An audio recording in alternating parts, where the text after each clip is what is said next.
के मरने के बाद भी जिंदा रहती है। कोई तस्वीर, कोई पुराना खत या फिर एक ऐसी डायरी जिसमें लिखे हर शब्द के साथ किसी पिता का दिल धड़कता हो।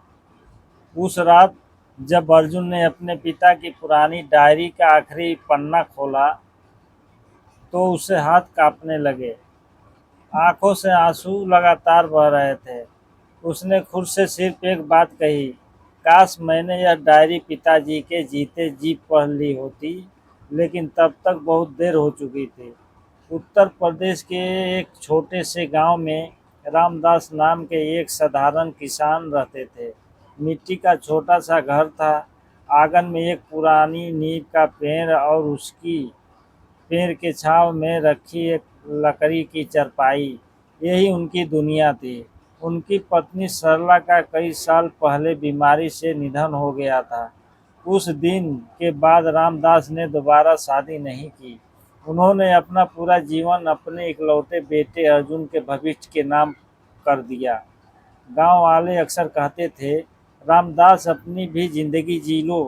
रामदास मुस्कुरा देते थे और कहते थे, मेरी जिंदगी तो मेरे बेटे की मुस्कान में ही बसती है। अर्जुन बचपन से ही तेज था, पढ़ाई में अव्वल आता था। जब भी वह परीक्षा में अच्छे अंक लाता, रामदास पूरे गांव में मिठाई बांटते थे, चाहे उसके लिए उन्हें उधार ही क्यों न लेना पड़े।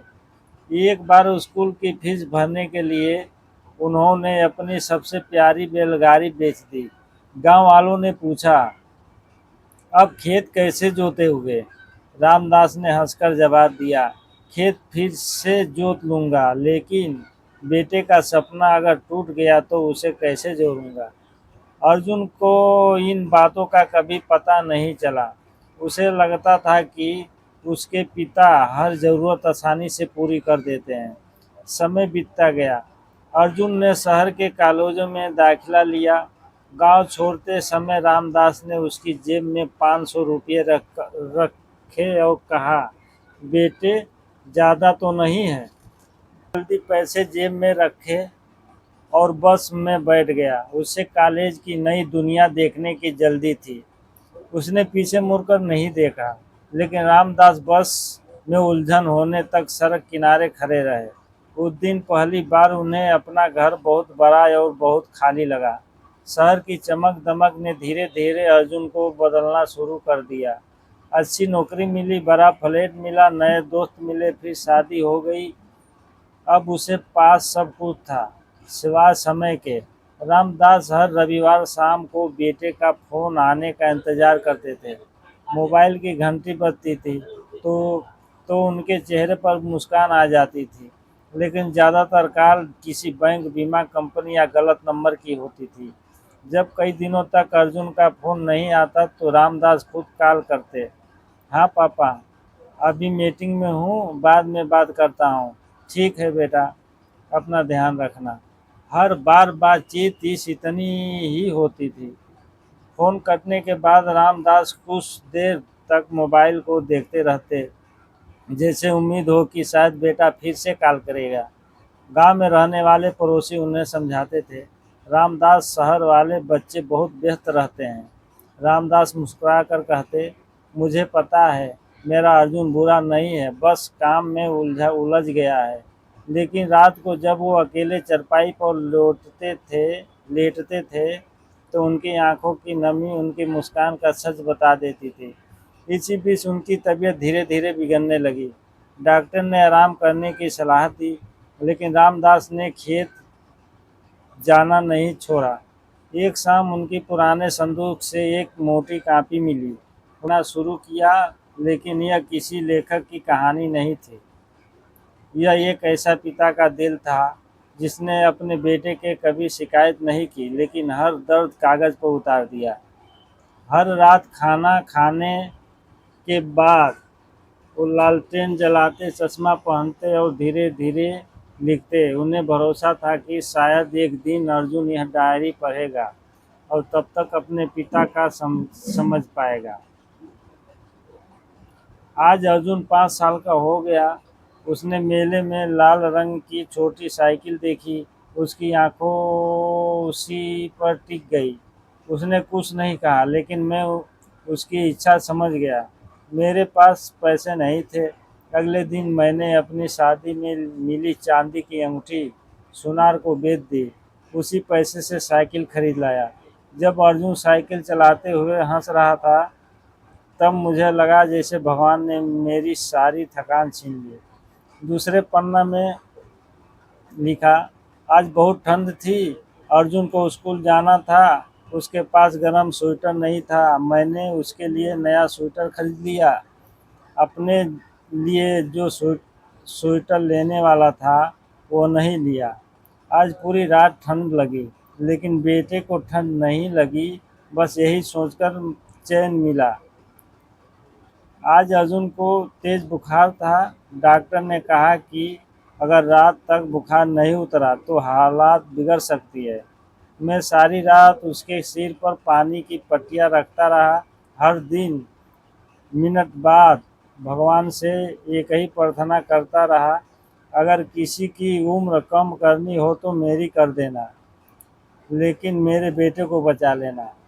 सुबह जब उसका बुखार उतर गया तब पहली बार मैंने चैन की सांस ली। समय बीतता गया, अर्जुन बड़ा होता गया। जब अब उसे दोस्त के साथ रहना अच्छा लगता था। पिता की बातें उसे पुरानी लगने लगी थी। रामदास फिर भी खुश थे। उन्हें लगता था कि बेटा बड़ा हो रहा है, यही तो हर पिता चाहता है। लेकिन एक दिन ऐसा आया जिसने उनके दिल में गहरा घाव छोड़ दिया। बार मुझ पर गुस्सा किया। मैंने सिर्फ इतना कहा था, रात बहुत हो गई है, बाहर मत जाओ। वह बोला, पापा प्लीज मेरी ज़िंदगी में हर बात पर मत बोला कीजिए, मैं अब बच्चा नहीं हूँ। उसकी बात सुनकर मैं चुप हो गया। शायद सचमुच वह बड़ा हो गया है, लेकिन पता नहीं क्यों आज घर पहले से ज़्यादा खाली लग रहा है। कॉलेज खत्म हुआ। अर्जुन को शहर में नौकरी मिल गई। रामदास ने पूरे गांव में मिठाई बांटी। लोग बोले, आज तो तुम सबसे ज़्यादा खुश लग रहे हो। रामदास हंसकर बोले, आज मेरा बेटा नहीं, मेरा सपना नौकरी पर लगा है। लेकिन उसी खुशी के साथ एक डर भी था। अब बेटा उनके और दूर चला गया। शहर जाने वाले दिन रामदास सुबह 4 बजे उठे। उन्होंने अपने हाथों से अर्जुन के लिए पराठे बनाए, अचार रखा और चुपचाप उसे बैग में 500 रुपये रख दिए। अर्जुन ने कहा, पापा इतनी चिंता मत किया करो। रामदास मुस्कुरा कर कहा, जब तू बाप बनेगा न तब तब समझेगा कि चिंता नहीं ये प्यार होता है। अर्जुन जल्दी में था। उसने पिता के पैर छुए और बस में बैठ गया। बस चल तरफ बदल गई। सुबह ऑफिस, शाम मीटिंग, फिर दोस्तों के साथ समय। धीरे धीरे गांव सिर्फ एक याद बनकर रह गया। रामदास हर परिवार बेटे के फ़ोन का इंतज़ार करते थे। वे सुबह ही नहा धोकर साफ कुर्ता पहन लेते, जैसे बेटा वीडियो कॉल करेगा। मोबाइल को बार बार देखते, उसकी बैटरी चार्ज रखते और चारपाई पर बैठकर सड़क की ओर देखते रहते। लेकिन हर परिवार शाम ढल जाती और फ़ोन नहीं आता। आखिरकार वे खुद की कॉल करते, हेलो बेटा, कैसे हो? हाँ पापा, मैं ठीक हूँ, अभी थोड़ा बिजी हूँ, बाद में बात करता हूँ। ठीक है बेटा, खाना समय पर खा लेना। फ़ोन कट जाता था। रामदास कुछ देर तक मोबाइल को देखते रहते, फिर उसे सीने से लगाकर धीरे से कहते, भगवान मेरे बेटे को हमेशा खुश रखना। उन्होंने कभी शिकायत नहीं की। एक दिन डॉक्टर ने जांच के बाद कहा, रामदास जी, आपकी बीमारी बढ़ चुकी है, अब आपको ज़्यादा आराम करना चाहिए। रामदास मुस्कुराकर डॉक्टर से कहा, डॉक्टर साहब, आराम तो तब करूँगा जब बेटे को एक बार गले लगा लूँ। लेकिन उन्हें अर्जुन को अपनी बीमारी के बारे में नहीं बताया। डायरी में उन्होंने लिखा, अगर मैं उसे अपनी बीमारी बताऊंगा तो वह परेशान हो जाएगा। उसे अपने सपनों की चिंता करनी चाहिए, मेरी नहीं। कुछ महीने बाद रामदास का जन्मदिन आया। उन्होंने सुबह घर साफ किया, बेटे की बचपन की तस्वीर देखी और उसकी पसंद की खीर भी बनाई। उन्होंने पूरा विश्वास था। आज मैं कार के बाद पड़ोसी हरिनारायण ने वह पुरानी डायरी अर्जुन के हाथ में रख दी। उन्होंने कहा, बेटा, तुम्हारे पिताजी हर रात इसमें कुछ लिखते थे, कहते थे एक दिन मेरा अर्जुन जी से जरूर पढ़ेगा। अर्जुन कांपते हाथों से डायरी खोलने लगा। हर पन्ने पर सिर्फ प्यार था, त्याग था और एक पिता की खामोश मोहब्बत थी। फिर वो आखिरी पन्ने तक पहुंचा। उस पर लिखा था, प्रिय अर्जुन, अगर तुम यह पढ़ रहे हो तो शायद मैं इस दुनिया में नहीं। तुम गिरते थे तो मैं तुम्हें उठाता था। बुढ़ापे में माँ बाप उसी सहारे की उम्मीद करते हैं। उन्हें महंगे कपड़े या पैसे नहीं चाहिए होते हैं, उन्होंने बस अपने बच्चों का थोड़ा सा समय चाहिए। अगर कभी तुम्हारे बच्चे बड़े होकर तुमसे दूर हो जाएं तो उनसे नाराज मत होना। उन्हें वही प्यार देना जो मैंने तुम्हें दिया।